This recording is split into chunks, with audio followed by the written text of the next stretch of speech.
Selamat malam kawan Loka.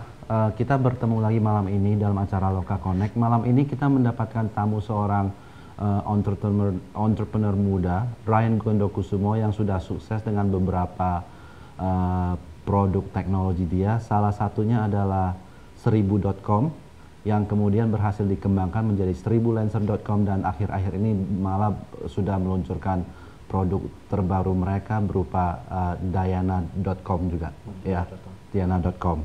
Nah, tanpa membuang waktu lagi, kita langsung lanjutkan diskusi kita dengan Ryan Gondokusumo.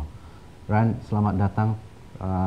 Terima kasih sudah meluangkan waktu bersama kita. Selama ini saya hanya tahu Ryan sebagai founder dari 1000.com, 1000lancer.com, dan recently yang namanya Diana.com itu. Mungkin Ryan bisa cerita sedikit mengenai latar belakang dari kuliah hingga menjadi founder pendiri 1000.com. Boleh. Jadi dulu saya kuliah tuh di Indiana, Amerika. Di situ saya di universitas namanya Purdue University. Di situ bisa dibilang college campus ya. Jadi kita di situ benar-benar tiap hari kerja belajar aja. Oke. Ya, selama 4 tahun saya ngambil jurusan teknik electrical engineering. Habis selesai 4 tahun, habis itu saya lulus, saya langsung ke LA kerja setahun balik ke Indonesia, hampir kerja sekitar 5 tahunan sebelum akhirnya saya mulai startup ini. Waktu saya mulai kurang lebih saya umur 26 sih. Oke. Dan pas saya mulai itu awalnya kita buat 1000.com dulu. Oke. Kalau dilihat dari bibit 1000.com ini dengan latar belakang pekerjaan Ryan sebelumnya, apakah ada hubungannya? Apakah ada benang merah atau tidak ada hubungannya sama sekali? Oke, mungkin kalau sebatas kayak industri wise ya, itu sebenarnya banyak orang juga tanya sih mana ada hubungannya, soalnya apa yang dipelajarin sama yang dikerjain itu beda. Pas kerja saya jadi profesional, dulu saya kerja di food company sama di travel company ya, sama sekali beda sama jurusan saya sih. Terus habis itu pas saya mulai bisnis atau startup ini, banyak yang kira ini bisnis desain, tapi sebenarnya juga bukan gitu. Mungkin benang merahnya atau hubungannya semuanya sebenarnya karena dulu saya tuh engineer tuh suka buat something out of nothing gitu. Jadi kita baik dilatih soal critical thinking dan soal data. Jadi pas saya masuk di dunia website, saya benar-benar suka sih, karena di sini saya banyak belajar gimana caranya untuk pakai data untuk buat kita punya company itu bisa berkembang dengan lebih akurat, sama juga kita lebih tepat lah istilahnya. Gitu. Nah, tadi Ryan sempat mention bahwa 1000.com itu bukan desain company. Memang bukan desain company ya, tapi kalau misalnya dilihat dari implikasinya, yang paling banyak berimbas itu justru ke desain industri kali ya. Idenya itu datangnya dari mana kalau saya boleh tanya? Boleh. Jadi mungkin buat teman-teman yang belum tahu soal 1000.com, saya jelasin dulu sedikit. Kalau misalnya dulu kita mau buat suatu company, kita butuh logo atau kita butuh brosur, alat-alat marketing dan lain-lain, kita pasti cari in-house designer ya. Tapi kadang kita bosen sama in-house designer kita cari freelancer. Tapi masalahnya kalau kita cari freelancer, kita cuma dapat pilihan sedikit. Dan kadang habis kita bayar freelancernya kabur. Jadi yang kita lakukan di 1000.com adalah kita buat jembatan antara klien yang butuh desain sama komunitas desainer. Kliennya bisa posting dia maunya apa, bayar ke 1000.com, habis itu kita jalanin permintaan dia, semuanya online. Pas kita jalanin permintaannya, kita lemparin ke komunitas desainer. Jadi satu klien bisa dapat sampai ratusan logo, ratusan brosur yang mereka bisa pilih, dan mereka cuma perlu bayar untuk satu aja. Jadi ini konsepnya kita namanya crowdsourcing. Dan benchmark saya dulu ada beberapa company dari luar negeri yang juga udah terapin hal yang sama. Cuma di Indonesia kita satu-satunya. Sampai sekarang kita udah ngelayan lebih dari 3.000-an klien sih, dari lokal sama di internasional sejak hampir 3 tahun lalu. Tadi balik lagi itu awalnya kita mulai soalnya kita ngelihat karena ada masalah di desain industri ini sih sebenarnya. Dan kita ngelihat banyak banget istilahnya klien yang butuh desain tapi mereka bingung mesti kemana. Biasa kalau misalnya mereka butuh desain, mereka tanya ke temennya, mungkin 2 minggu kemudian baru balik, oh ya saya ada desainer kenalan gitu. Tapi apa jaminannya desainer kenalan ini bakalan produce hasil yang bagus? Nggak ada juga. Cuma kita mesti bayar dulu untuk pakai dia. Gitu. Jadi kita buat 1000.com ini selain provide banyak option karena kita lempar ke hampir 60.000 desainer, kita juga bantu ngelindungin klien di mana kita menjadi escrow systemnya. Jadi kalau klien udah bayar ke 1000.com dan udah dapat desain-desain yang masuk dan mereka tidak puas, dia bisa minta money back kembali. Dan saya tambahin sedikit sebenarnya kita bukannya jadi merubah desain industri, tapi kita coba untuk nge-revolutionize desain industri. Tapi pada akhirnya kalau misalnya saya lihat di tiap industri, mungkin perumpamannya lebih kalau misalnya kita nggak bisa ngikutin industri itu berubah kemana ya, ujung-ujungnya kita yang ditelan sama industri itu. Jadi dynamic banget. Nah, perlu waktu pada saat 1000.com itu dimulai, Anda start dengan tim berapa orang ya? Waktu mulai itu 3 orang aja. Dengan fungsi? Saya sendiri jadi founder ya. Ada co-founder saya juga, Wenes. Dia yang handle semua development, pembuatan websitenya dari nol. Lokasinya di Surabaya waktu itu. Sama saya ada satu customer service yang kita hire juga. Kita bertiga aja. Jadi 1000.com itu sebenarnya bermula dari Surabaya gitu ya? Oh enggak sih, di Indonesia, tapi Wenes di Surabaya. Jadi co-founder saya di Surabaya. Nah, dari 1000.com selang berapa tahun kemudian ada 1000lancer.com. Betul. Nah, beda antara 1000.com dengan 1000lancer.com itu apa? Kalau 1000.com itu kan semuanya all about design ya. Jadi dari logo, brosur, yang tadi saya bilang packaging, design booth. Tapi seiring berjalan kita banyak klien yang istilahnya, klien bisa nggak? Maksudnya selain ngedesain logo, kamu buatin juga websitenya buat kita. Tapi saya bilang sama mereka, saya nggak punya kapasitas ke situ. Terus mereka juga kita dapat feedback dari mereka, kenapa kamu nggak buat aja satu website di mana bisa provide lebih banyak kategori lagi daripada cuma desain. Awalnya mulainya dari situ. 1000lancer kurang lebih itu tahun lalu kita buat, sekitar November 2014. Sampai sekarang kita udah ngelayanin lebih dari 1000-an klien yang bayar ya. Jadi growth-nya kita lihat lebih cepat daripada 1000.com juga. Dan total freelancer kita ada 40.000-an misalnya. Jenis-jenis kategorinya dari misalnya developer, content writer itu salah satu yang paling banyak, kita punya kayak 5.000-an content writer. Terus juga ada sampai data entry, sampai fotografer, total 100 jenis kategori dibanding 1000 yang cuma satu kategori aja. Nah, baru-baru ini Anda meluncurkan diana.com. Nah, apalagi tuh diana.com? Sebenarnya nama domainnya hallodiana.com. Awalnya ini cukup menarik sih, karena pas saya lagi buat 1000lancer, kita kan mau, kalau di web company itu kita mesti grow ya, kita bilang bertumbuh cepat gitu, karena kalau kita nggak cepat mungkin 3 tahun kemudian ada kompetitor baru masuk atau sesuatu yang dengan teknologi lebih canggih lagi dibanding kita, makanya kita mesti cepat untuk tumbuhnya ya. Pas kita lagi buat 1000lancer.com, salah satu kategori yang baru yang saya tambahin itu namanya private assistant atau asisten pribadi. Dan pas lagi jalan ternyata kategori private assistant ini peminatnya banyak banget. Cuma saya ngerasa semakin kita terjun ke dalam situ, semakin ngerasa bahwa ini benar-benar suatu hal yang berbeda sama 1000lancer. Dan akhirnya kita pisahin aja. Dari situ lahirlah hallodiana.com. Hallodiana.com ini sistemnya adalah kayak kita punya asisten pribadi aja buat semua orang. Basisnya SMS, jadi tinggal register di hallodiana.com. Terus biasanya kita dalam 24 jam kita cek dulu siapa yang register, kita approvein satu-satu. Terus abis di approve langsung dapat SMS dari Diana yang istilahnya siap bantu kamu ngapain aja. Misalnya kamu butuh makan pempek Palembang gitu, sama Diana langsung dikasih tahu harganya segini, nanti dalam 1 jam diantar. Jadi it's a very istilah kayak semua orang udah bisa punya asisten pribadi. Jadi sekarang ada berapa banyak Diana di kantor?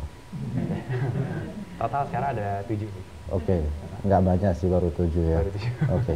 Nah, dari ketiga produk yang sudah Anda launching selama 4 tahun terakhir ini, 1000, 1000lancer.com, dan sekarang ada hellodiana.com. Dari segi struktur semuanya merupakan di bawah naungan satu PT gitu. Iya, betul Pak. Oke. Nah, kalau tidak salah, dalam sejarahnya perusahaan yang Anda bangun ini udah mendapatkan investor gitu ya. Nah, boleh tahu nggak proses awal untuk mendapatkan investor itu gimana caranya? Oke, bisa. Jadi dulu pas saya mulai sekitar 2011, waktu itu investor masih jarang sekali sih. Maksudnya gini, investor yang punya uang dan pengen invest di suatu company itu banyak sebenarnya, tapi yang ngerti teknologi company itu jarang. Di Indonesia bisa dibilang dihitung jari, dan waktu itu kita pun juga pas pertama kali nyari investment tuh susah banget gitu, dan hampir mungkin sekitar 6-8 bulan jalan 1000.com, kita ketemu sama satu VC atau venture capital namanya East Venture. Dari situ saya ngobrol banyak sama Pak Wilson, pemiliknya, dan nggak lama semuanya cepat sih untuk due diligence. Saya pitching dulu ya awalnya, pitching dulu, kasih tahu bisnis model kita kayak gimana, dan nggak lama Pak Wilson ngerasa suka. Kita ada diskusi lebih panjang lagi. Cuma pada akhirnya dari East Venture ingin invest ke kita, dan itu pun juga bukan decision yang gampang. Jadi kalau dalam hidup saya sih ada 2 kali sih mungkin. Yang pertama adalah mau dari profesional jadi entrepreneur itu susah banget. Selanjutnya ada punya company yang belum diinvest, sama setelah diinvest itu susah banget. Gitu. Jadi prosesnya waktu itu sama East Venture, di Februari 2012 itu dapat investment dari mereka. Langsung setelah dapat investment, kita udah mulai bisa punya dana untuk grow the company kurang lebih. Oke. Dan itu adalah investor yang pertama. Iya. Kemudian ada investor yang berikutnya lagi. Ada. Oke. Berapa lama jarak antara investment pertama dan investor yang kedua? Oke, jaraknya kurang lebih 2 tahun ya. Jadi investor pertama itu Februari 2012, investor kedua itu Februari 2014. Gitu. Yang investor kedua ini dari perusahaan Jepang ya, namanya Infoteria. Mereka bukan venture capital sih, tapi mereka memang company yang udah go public di Jepang dan punya produk sendiri. Tapi mereka secara company mereka ada investment arm gitu. Gitu, dan investment arm ini invest ke kita karena ngelihat ini suatu strategic investment sih. Oke. Gitu. Infoteria itu sendiri sebagai investor, mereka di lini bisnis itu mereka bergerak di bisnis apa? Mereka bergeraknya di mobile app. Mobile app. Jadi mereka buat produk namanya handbook. Itu istilahnya kalau misalnya insurance agent biasanya bawa folder. Folder itu digantikan sama app dia. Gitu. Oke. Nah, kita bicara mengenai cara mengembangkan bisnis gitu ya. Saya pernah membaca tulisannya Ryan di internet mengenai kesulitan mencari customer gitu. Ya, mungkin untuk teman-teman yang melangkah dari seorang profesional menjadi entrepreneur, salah satu kendala paling utama yang dihadapi adalah gimana caranya mendapatkan customer. Dan tulisan Anda itu benar-benar menggugah saya. Mungkin Ryan bisa cerita juga mengenai pandangan-pandangan yang Anda hadapi, kendala-kendala yang Ryan hadapi pada saat 1000.com awalnya mencoba mendapatkan customer awalnya gitu. Oke. Thank you juga udah baca blognya. Very interesting. Thank you. Saya terakhir juga belum sempat nulis lagi sih, tapi regardless, memang cari customer itu salah satu tantangan pertama ya, karena mungkin kalau kita di company yang udah jadi atau kita masuk sebagai profesional di satu company ya, mungkin kita belum benar-benar ngerasain cari customer ketika company masih nol tuh kayak gimana. Tantangannya beda sih, karena kalau suatu company itu udah ada brand, udah dikenal sama masyarakat, cari customer jauh lebih gampang karena kita udah ada namanya tuh bargaining power, sama ada history-nya. Jadi waktu itu 1000 sama sekali nggak dikenal sama orang. Malah orang-orang nanya ke saya 1000 tuh apa, saya jelasin oh ya ini crowdsourcing platform dan sebagainya, mereka malah bingung gitu. Ujung-ujungnya pas jelasin 1000 itu apa, saya cuma bilang pokoknya jasa desain logo.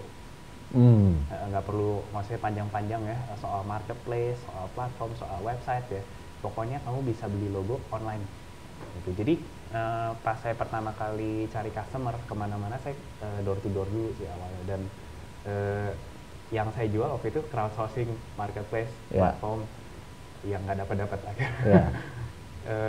Kurang lebih dari situ saya banyak belajar, dan saya ngerasain oh ternyata cara penyampaian kita tentang produk kita itu harus ngikutin apa yang masyarakat ngerti gitu.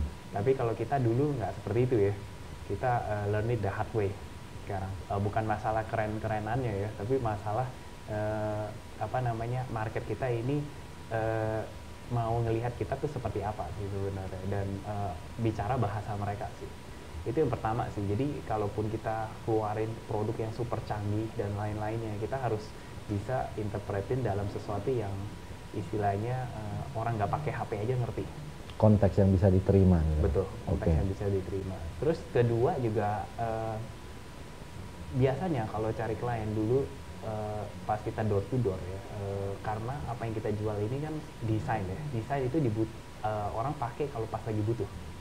Tapi kalau misalnya nggak butuh, dia nggak bakal pakai. Misalnya buat logo, mungkin satu company cuma buat logo setahun sekali. Artinya saya nggak mungkin bisa tiap hari jualan logo ke company yang sama. Tapi waktu itu kita coba push our way, kita juga coba untuk convince teman-teman deket gitu ya. Jadi mereka lebih kayak pakai kita karena ya rasa iba aja. Kasian juga nih 3 bulan belum dapet customer gitu ya. Udah gue bantuin dikit gitu. Pas klien pertama kita pun juga istilahnya dia mau buat brosur, harga brosurnya 1 juta gitu, tapi dia cuma ada 500.000. Ya udah sini saya talangin dulu 500.000.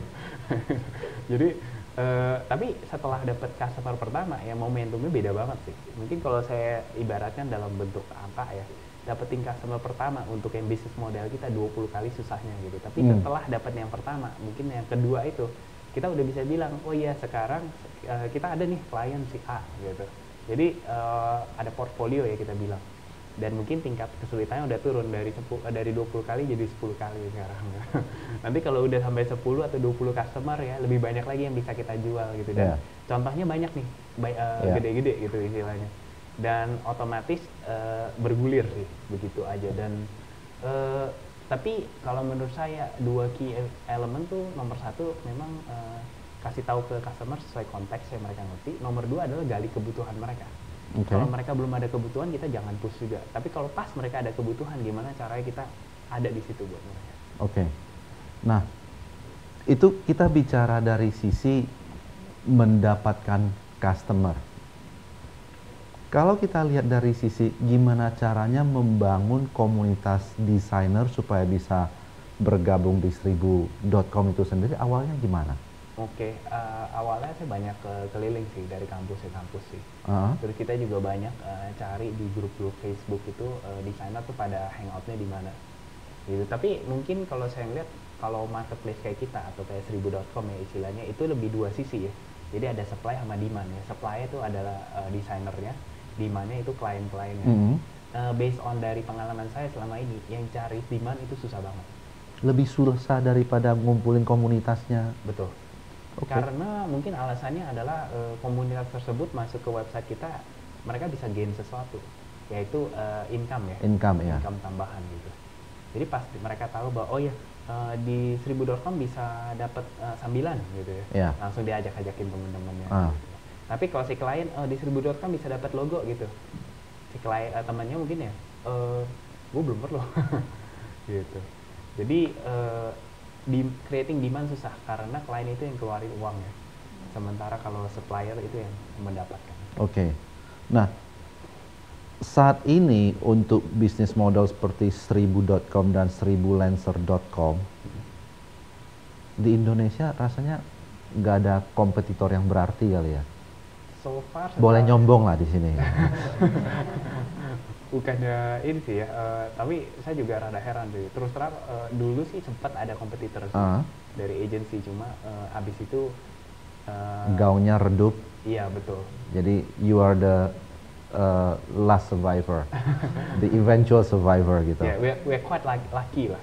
Lucky. Maksudnya bisnis ini bukannya kita mau bilang oh bisnis ini susah ya dan sementara saya bisa lakukan, nggak seperti itu sih. We learn it totally the hard way.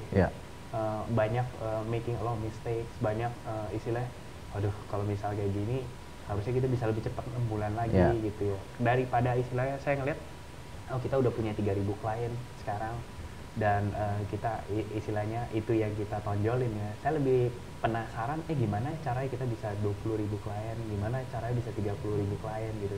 Kayaknya itu yang maksudnya kalau buat jadi entrepreneur tuh setting the next milestone itu tuh yang jadi challenge-nya gitu.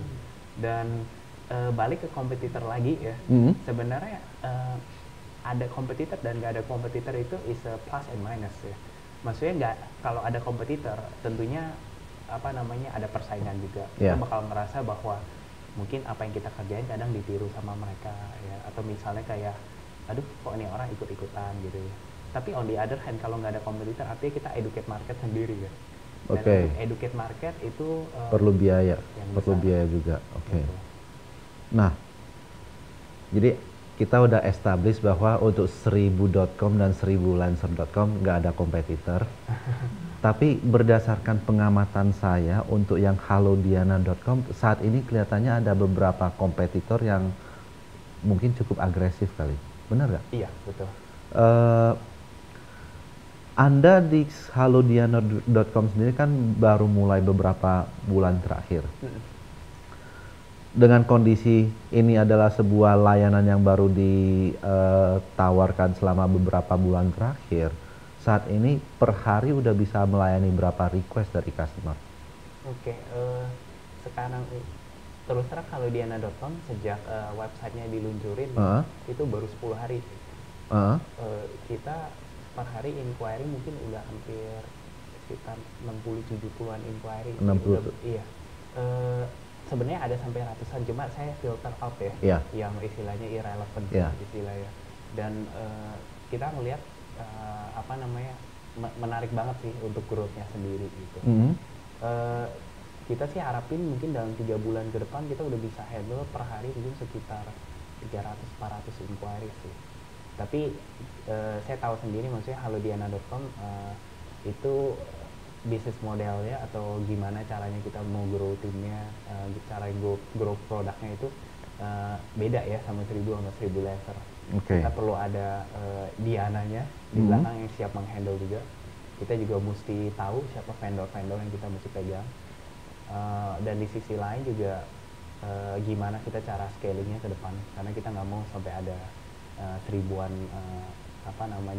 karyawan di kantor yang mungkin sampai semuanya bernama Diana pula. Kalau yang sempat terjadian kliennya namanya Diana. Jadi di satu conversation Diana baik banget. Nah, Anda sebagai founder ya sebuah company yang saat ini memiliki 3 lini bisnis ataupun 3 layanan yang berbeda. Secara manajemen sehari-hari, apakah Ryan punya seorang anggap aja GM untuk 1000, satu orang GM untuk 1000 Lancer, satu orang GM untuk Hallodiana, atau semuanya masih dihandle oleh seorang Ryan Gundokusumo? Kita sebenarnya udah bagi-bagi sih timnya sih. Jadi kalau saya lebih percaya flat structure ya, atau flat layer sih. Maksudnya kita di tim juga banyak kasih responsibilities. Nggak perlu harus di manager level. Yang terpenting sih lebih ke SOP-nya, gimana kita buat SOP untuk 1000 Lancer juga. Dan bagaimana dengan SOP ini kalau misalnya kita mau handle klien, anggap aja di 1000, dari 1000 klien jadi 2000 klien, jadi 3000 klien, kita juga nggak perlu resources yang terlalu banyak. Jadi itu semuanya udah saya set sih, sama tim juga ya kita set. Di lain pihak sebenarnya kayak kita sekarang nggak ada GM, kita ada manager level ya. Tapi rata-rata udah punya responsibility-nya masing-masing sih, sama KPI yang jelas untuk mau seperti apa. Jadi saya buatnya structure-nya benar-benar flat structure sih, nggak ada gap juga antara dari staff level sama manager sama founder level juga gapnya nggak terlalu banyak. Nah, saat ini Total tim member udah berapa orang? Kita total 26. 26 orang, termasuk cukup streamline kali ya. Lumayan lah untuk handle 3 produk. Oke. Nah, kalau misalnya kita bandingkan dengan beberapa teknologi company yang memang udah cukup dianggap eksis di Indonesia, saya dengar ada satu atau dua teknologi company Indonesia itu yang startup di Indonesia yang secara headcount udah mencapai 400-an orang, 500-an orang. Ryan bisa melihat nggak bahwa di grupnya 1000.com ini eventually bisa ke sana juga? Terus terang, ini pertanyaan bagus juga sih. Terus terang pas saya buat startup, saya tahu bahwa semakin banyak orang ya, semakin susah manage. Karena kita pas misalnya 10 orang atau 5 orang ya jalannya tuh cepat kayak belut ya, gesit gitu. Sementara kalau pas udah mulai 20 orang, saya juga udah mulai kelihatan bahwa ada istilahnya kayak makin gemuk ya, atau istilahnya tuh kayak jalannya udah ada rem-rem dikit gitu. Inersia kalau bahasa Inersia, fisik ya. betul. Ya. Betul, mungkin kayak apa namanya, ada friction ya. Ya. Terus tapi dari dulu saya selalu bilang ke diri saya juga, saya nggak mau sampai buat company yang sampai 50 orang ke atas atau ratusan orang ke atas, tapi kita bisa handle sampai ratusan ribuan customer. Jadi itu sih impiannya sih. Tapi tentu aja ya, balik-balik lagi, kalau misalnya bisnis itu grow too fast atau grow really big dan kita memang butuh resources kayak gitu ya, kita juga nggak bisa idealis masuk ya. Oh ya cuma mau 50, kita nggak bisa gede lah. Gitu. Jadi we'll see how it goes sih. Oke. Nah, dengan kondisi Anda sekarang udah punya 3 layanan yang berbeda, apakah ada keinginan untuk grow dengan layanan yang keempat dalam waktu dekat, kelima dalam waktu dekat, ataukah sudah memang ada ide untuk launching produk yang keempat? Oke, terus terang enggak sih. Jadi sebenarnya 2 aja udah lebih dari cukup sih. Tapi sekarang 3. Bener, karena kayak yang tadi saya bilang sih, Halo Diana ini awalnya memang bagian dari 1000 letter ya. Sementara pas kita lihat bahwa tractionnya dari Diana itu ada ya, cuma kalau misalnya kita tempelin terus ke 1000 letter, brand positioningnya bakalan kurang bagus sih. Makanya kita separate aja. Jadi mungkin yang produk ketiga ini pun kita take the decision juga nggak gampang, sejujurnya. Cuma kalau ditanya mau ada produk keempat, terus terang enggak. 3 cukup. Nah, kenapa namanya Diana? Sebenarnya Diana itu ada singkatan sih, itu Digital Assistant and Automation. Tapi waktu itu saya ngobrol sama co-founder saya, dan Wenes bilang bahwa biasa kalau private assistant itu lebih bagus somebody yang feminim ya. Dan juga kita pengen sesuatu yang istilahnya masih Indonesian based gitu, karena banyak nih teman-teman kita juga namanya Diana gitu. Dan pas kita buat the name itu it rhymes sama singkatannya gitu. Saya lagi mikirin kalau misalnya namanya harus maco apa gitu ya. Nah, di 1000.com itu ya, tadi Ryan sempat mention bahwa dari segi customer ternyata usernya udah dari luar Indonesia juga. Iya. Kira-kira secara pembagian berapa persen? Kalau untuk 1000.com sendiri ya mungkin sekitar 25%, 20% itu udah dari luar negeri sih. Dan kita sendiri sebenarnya nggak marketing regional ya, atau expand ke luar negeri sih. Jadi semua itu lebih word of mouth aja, sama organically dapat klien-klien tersebut dari luar negeri. Jadi kemarin kita juga ada dapat klien dari Shanghai misalnya, atau klien dari Afrika. Ya, saya lumayan surprise sih, klien Afrika itu dari LinkedIn dapatnya. Tapi ya saya juga nggak kenal dia gitu. Apakah itu berarti bahwa di Shanghai ataupun di Afrika belum ada layanan sejenis online? Sejujurnya saya kurang tahu sih ya. Tapi memang layanan yang sejenis ini banyak populer di Eropa. Tapi kalau di Southeast Asia, di Asia bisa dibilang yang dari Eropa ini masuk ke sini gitu. Tapi yang localized dari Asia sendiri yang so far yang saya tahu sih masih 1000.com sih. Oke. Gitu. Berarti udah 1000.com udah menghasilkan devisa berarti ya. Lumayan. Oke. Nah, sementara pertanyaan dari saya demikian, mungkin ada pertanyaan-pertanyaan dari hadirin. Silakan. Pertanyaan yang masuk akun Twitter Lokal Media. Boleh. Yang pertama datang dari Surya TFE. Freelancer.com kan dapat investment dari luar. Pernah ada investor lokal yang nawarin juga nggak? Oke, itu pertanyaan bagus sih. Sebenarnya ada juga investor lokal yang maksudnya tertarik.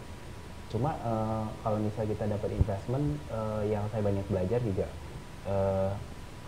istilahnya dapat funding atau investment itu satu hal ya. Tapi siapa yang invest itu sesuatu yang kita juga mesti pikirin juga. Karena kalau sebuah entity masuk ke company kita sebagai investor, itu long term thing. Ya. Kita nggak bisa istilah kick them out in the middle, meskipun istilah kayaknya udah nggak enak ya hubungannya. Beda sama pacar ya, kalau pacar bisa kita putusin kan. Gitu. Tapi maksudnya kalau investor nggak bisa. Kalau misalnya investor udah invest di company kita, artinya dia udah ada saham di company. Dan satu-satunya cara mungkin supaya kita mau investor itu nggak lagi di company kita, ya kita mesti buy back saham ya. Buyout ya. Buyout. Ya. Tapi kalau buyout ya tentunya investor pasti bilang ya udah beli di harga paling mahal ya. Istilahnya. Apalagi kalau udah nggak suka sama kita, gitu. Istilahnya gimana caranya dia tekan kita, ya itu suatu hal yang istilahnya kalau pas diinvest mungkin itu yang paling nggak enaknya yang bisa terjadi gitu. Makanya mungkin sebelum terima investment itu harus benar-benar ngerti dulu atau yakin dulu bahwa investor yang mau invest ini bisa bring value apa ke kita, cocok gak cara pikirnya sama kita. Terus terang kalau kayak saya gitu maksudnya diinvest sama 2 company sampai sekarang, saya sangat happy sih sama kedua entity ini karena mereka kasih saya juga banyak freedom, flexibility untuk gimana cara ngembangin company kita. Sementara banyak cerita misalnya kayak company yang udah diinvest ternyata investornya itu sangat hands on, ya tiap minggu minta report misalnya, atau nggak lama ditelepon startupnya yang nanya ini nanya itu, akhirnya foundernya nggak kerja karena ngeladenin investor terus gitu, dan ujung-ujungnya company juga nggak bisa grow ya, atau grownya pelan. Yang disalahin siapa? Bukan investornya atau bukan orang yang minta reportnya itu ya, foundernya sendiri. Ya. Gitu. Jadi pas kita diinvest pun kita harus ngelihat atau ngebaca sih siapa sih investor kita ini, gayanya tuh seperti apa sih gitu. Sementara mungkin beberapa kayak tadi misalnya ditanya soal investor lokal gitu ya, karena saya teknologi company ini masih lumayan bisa dibilang sesuatu yang baru ya. Jadi ada beberapa misalnya approach saya, tapi mungkin kita masih belum pas lah atau belum sejalan gitu. Jadi ya udah nggak apa-apa, kita move on lagi ke yang lain gitu. Tapi rata-rata sebenarnya kalau dibanding antara investor lokal sama investor luar negeri ya, rata-rata di luar negeri memang mereka semua investor mainnya di teknologi. Jadi mereka udah tahu bahwa company teknologi yang mereka mau invest ini apa sih yang mesti dicek, apa sih yang dilihat gitu. Sementara kalau misalnya investor lokal rata-rata mungkin kayak mereka lebih ke conventional business ya. Jadi mungkin mereka nanya misal, oh ya kalau misal saya invest di 1000, 3 tahun lagi bisa balik ya.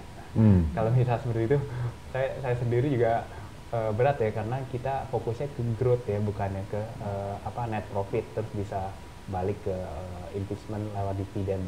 Karena kita pengen grow cepet. Alasan kenapa kita pengen grow cepet adalah balik tadi saya bilang teknologi company itu tiap tahun pasti ada sesuatu yang baru. Saya bisa buat 1000 sekarang dengan crowdsourcing, mungkin 2 tahun 3 tahun kemudian muncul yang namanya apa zillion sourcing lah istilahnya. Dan by that time mungkin company kita juga nggak ada value-nya ya, makanya kita mesti grow secepat mungkin. Oke. Gitu. Ya. Pertanyaan yang terakhir dari @go_pi, Freelancer pernah mengalami masa krisis nggak? Solusinya gimana? Oke. Ya ini juga pertanyaan bagus ya. Nah, sebenarnya saya ada buat artikel blog juga ya mengenai masa krisis ini. Ada 3 kali sebenarnya, 3 masa krisis. Yang pertama pas pertama kali buat company ya, mungkin waktu itu tuh banyak dilemanya adalah lebih ke personal. Jadi apakah am I doing the right thing? Pindah dari profesional ke entrepreneur atau jadi founder gitu, karena bisa dibilang jadi entrepreneur itu nggak bisa ya sesuatu yang part time ya atau yang side job aja. Kalau misal part time atau side job mendingan nggak usah mulai deh, karena bakal kasihan buat founder yang full time sebenarnya. Istilahnya kalau istilah kasarnya saya bilang kalau misal company itu sukses, yang part time itu juga dapat getahnya. Tapi kalau nggak sukses, yang part time tetap dapat gaji kan dari kerja company yang sekarang gitu. Jadi nggak fair sih. Waktu itu saya langsung terjun full time. Cuma pertanyaannya juga yang saya pikirin adalah, oke, dapetin klien pertama aja udah susah kayak gini. Ya, mau dapetin sampai 30, 50, 100 ribu klien tuh mau berapa lama? Jadi pertanyaan adalah uncertainty atau ketidakyakinan bahwa gue mesti kayak gini berapa lama sih? Sementara waktu itu sesuatu yang kita nggak bisa beli lagi ya. Jadi kalau misalnya saya waktu itu 26, pas 28 misalnya saya baru ada 20 klien ya intinya saya udah buang waktu saya selama 2 tahun sih gitu. Tapi ya kita balik lagi lumayan beruntung sih, maksudnya kayak waktu itu crowdsourcing juga sesuatu yang baru, banyak orang belum tahu tapi kita bisa buat itu jadi hype, jadi kita dapat klien dan sebagainya gitu. Balik lagi mungkin masa krisis selanjutnya adalah bukan krisis sih tapi dilema, misalnya pas mau terima investasi gitu ya. Balik yang saya tadi bilang, apakah ini investor yang tepat atau bukan, itu juga masih tanda tanya. Setelah diinvest kita baru tahu, karena waktu itu saya juga masih belum ada pengalaman sih terima investment tuh kayak gimana gitu. Jadi pas terima investment pertama banyak ini sih konsultasi dulu sama teman dan sebagainya gitu, karena kita belum tahu XYZ faktornya itu kayak gimana sih. Apakah saya bakal istilahnya di lock terus selama 3, 5, 10 tahun gitu. Kadang kan kalau kita jadi orang istilahnya pengen ngelihat ada opportunity yang lain atau enggak kan gitu. Sementara waktu itu tuh pemikirannya kalau diinvest tuh udah macam-macam aja istilah gitu. Nah ketiga juga mungkin krisisnya itu ada satu titik di mana 1000 tuh udah grow lumayan gede, kita juga udah profitable. Tapi kalau di online company sebenarnya untuk bisa monetize tuh susah banget. Balik lagi kita lumayan beruntung karena kayak dari 1000.com klien bayar kita ngambil 30% komisi dari situ. Jadi apa yang income yang kita dapat itu kita bisa offset sama expense. Tapi kalau misal mau buat sampai company itu bisa dapat income, let's say net profit sampai 300-500 juta, itu berat waktu itu. Pertanyaannya adalah kita juga ada di satu titik di mana kalau namanya bisnis kan selalu naik turun ya, nggak bisa namanya naik terus gitu. Waktu itu 1000 sempat di posisi limbo sedikit sih, jadi kayak naik turun gitu. Jadi saya ngerasa tuh kayak tiap bulan udah kerja keras gitu ya, tapi oh ya udah kita bulan ini bisa nutup gitu, bulan depan negatif sedikit, bulan depan positif sedikit gitu. Istilahnya pesannya jadi kayak hidup enggak, mati juga enggak gitu. Nah itu yang paling susah, soalnya kalau misalnya mau mati ya udah gampang tutup aja istilahnya gitu. Ya limbo kayak gitu, balik lagi kita mikirin lagi ini mau berapa lama kayak gini, karena balik lagi waktu sesuatu yang kita nggak punya gitu. Kondisi ngambang itu biasanya terjadi untuk 1000, kondisi ngambang itu di tahun keberapa? Itu pas udah jalan hampir setahun sih. Oke. Hampir setahunan kita dapat investment, tapi waktu itu setelah dapat investment pun kita juga banyak istilahnya mulai grow the team kan ya. Cuma waktu kita grow the team pun juga tim banyak yang keluar masuk gitu. Jadi namanya startup itu termsnya aja yang keren, tapi it's a very unstable business gitu. Kalau misal kita nggak ngerti cara manage tim juga ya funding dari investor pun bisa gone dengan cepatnya gitu. Jadi apa ya namanya, saya ngelihat ya hype startup ini memang banyak gitu ya. Selama ini banyak yang bahas startup A jadi dapat funding segini gede, startup B baru diluncurin, tapi nggak pernah ada yang bahas berapa banyak yang tutup. Nah, saya mau tanya sedikit mengenai investor ya. Ini mungkin banyak teman-teman kita, apakah dari bisnis konvensional ataupun bisnis startup yang sedang menjajaki untuk mendapatkan investor. Ryan sebagai seorang yang sudah berhasil mendapatkan investor 2 kali berturut-turut, di titik mana Anda sebagai seorang founder baru yakin seyakin-yakinnya bahwa gue srek nih sama ini? Oke. Pada saat ngerasa srek itu, ciri-cirinya apa, faktor-faktornya apa, feelingnya seperti apa?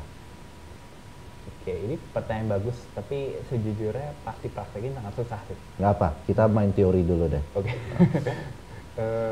Sebenarnya kalau di startup ya, kayak kita bisa dibilang founder is the startup. Ya, jadi kalau misalnya foundernya keluar, ya startupnya bisa dibilang umurnya udah mau habis lah, istilahnya, atau siap tutup aja gitu ya. Jadi pas waktu misalnya do investor relationship gitu, apakah founder struck sama si investor ya, itu penting banget, bukan startupnya struck sama investornya ya. Oke. Dan menurut saya paling penting tuh sebenarnya first sama second impression sih. Gitu. Jadi kalau misalnya first impression itu dari investor udah kurang apa ya namanya, investor itu mungkin yang kalau yang saya suka biasanya lebih pengen tahu dulu bisnis kita tuh kayak gimana, bukannya menggurui, tapi istilahnya kasih advice dari sisi kayak, oh kayaknya lu lebih baik kayak gini deh menurut gue gitu. Oh kenapa lu nggak lakukan kayak gini aja gitu. Tapi apa namanya, kalau misalnya seperti itu mereka lebih low profile ya, atau down to earth ya. Dan mereka coba memahami gimana cara founder itu berpikir dulu. Saya lebih suka sih investor yang seperti itu, karena ya jadi founder udah susah gitu ya. Tapi kalau mau harus di-push lagi sama investor, itu lebih berat lagi ya hidupnya gitu. Jadi kalau misalnya investor invest to push the founder is the wrong thing to do. Tapi investor invest supaya bisa support founder sama-sama grow the company together, karena udah ada kepentingan bersama. Ya itu yang saya cari. Oke. Gitu. Dan balik apa yang dilakukan sama investor, misalnya advising kita ya, atau misalnya sama-sama ngobrol soal gimana company ini bisa sama-sama digedein is one thing. Kedua juga karena kita dealing sama people ya, kita juga harus understand psikologinya mereka juga masing-masing gitu. Karena psikologi orang kan beda-beda kan ya. Yang serek atau yang satu visi sama saya, itu tuh penting banget sih istilahnya gitu. Jadi kalau misalnya investor ini istilahnya invest di company kita dengan harapin quick exit misalnya, atau pengennya apa namanya dapat investmentnya kembali gitu ya, tanpa pedulikan nasib startupnya or whatsoever, yang penting saham dia bisa dijual, itu mungkin kita lebih baik enggak deh gitu. Tapi kalau misalnya investornya pengen sama-sama build company ini jadi sustainable company, nah itu balik lagi yang saya cari gitu. Oke. Kurang lebih kayak gitu sih. Iya, iya. Oke. Mungkin saya ada tambahan sedikit sih. Karena mungkin teman-teman ada yang banyak sih nanya ke saya ya, gimana sih cara hadapin investor dan lain-lain. Sebenarnya again antara kita founder ketemu investor nggak ada sih posisi yang siapa yang kalah siapa yang enggak sih. Istilahnya kadang mungkin ada yang mereka yang ketemu investor dan takut kalau salah ngomong si investor nggak jadi invest gitu ya. Tapi sebenarnya nggak kayak gitu. Kita bisa kok nanya investor banyak hal, dan itu yang saya lakukan tiap kali gitu. Karena apa namanya, kalau misalnya kita sekali ngerasa kita ketergantungan sama investor itu ya, segalanya pasti jadi berantakan sih istilahnya. Bisnis bagus pun bisa jadi nggak bagus nantinya. Dan apa namanya, pilihan investor juga banyak gitu. Jadi kalau satu misalnya nggak cocok sama kita, ya udah move on aja ke selanjutnya gitu. Bukannya aduh nyesel nih si ini nggak jadi sama kita, terus semingguan mikirin itu terus, nggak kayak gitu sih. Kalau misal kayak gitu berat sih jadi founder ya. Jangan, istilahnya jangan kalah hawa duluan gitu ya. Jangan kalah hawa sih, benar sih. Misal investor datang 3-4 orang gitu, kita sendiri ya udah nggak apa-apa, tanya aja satu-satu. Oke. Gitu. Jadi boleh kok, nggak ada salahnya nanya. Malah investor suka ditanya. Karena apa namanya, kalau kita nggak nanya, kita juga nggak tahu dia company apaan sebenarnya. Gitu. Dan apa yang dia udah invest, apa value yang dia bisa kasih ke kita. Gitu. Tapi kalau misalnya kita ditanya terus dan kita nggak nanya balik ya, bisa-bisa ya istilahnya kita investor minta kita ngapain aja kita ikut aja gitu, minta kita melakukan hal sana kita juga ikut aja. Ya itu tanda-tanda kalah hawa lah udah. Benar. Tapi di sisi lain kita juga nggak boleh gantungin investor. Jadi kalau misalnya kita ngerasa investor tertarik sama kita, terus kita kayaknya kurang srek, ya udah harus bilang aja, oh sorry banget, kita lagi nggak kayaknya abis kemarin ngobrol ya, visionnya beda gitu. Let's move on aja. Investor appreciate kok kayak gitu. Daripada kita gantung-gantungin terus, sebulan kemudian investornya nanya, gimana perkembangannya? Udah ada jawaban belum dari ini? Terus kita kembangin lagi sampai 2-3 bulan. Terus nggak lama pas lagi event startup sama investor ketemuan, nggak enak ngomong. Iya. Gitu. Jadi ya semuanya about relationship. Iya. Oke. Terima kasih untuk insight-nya. Sama-sama. Thank you. Demikian diskusi kita dengan Ryan Gondokusumo dari 1000.com, 1000lancer.com dan halodiana.com. Kita akan bertemu lagi dalam sesi berikutnya dengan narasumber yang lainnya. Terima kasih dan selamat malam. It's not that bad, right?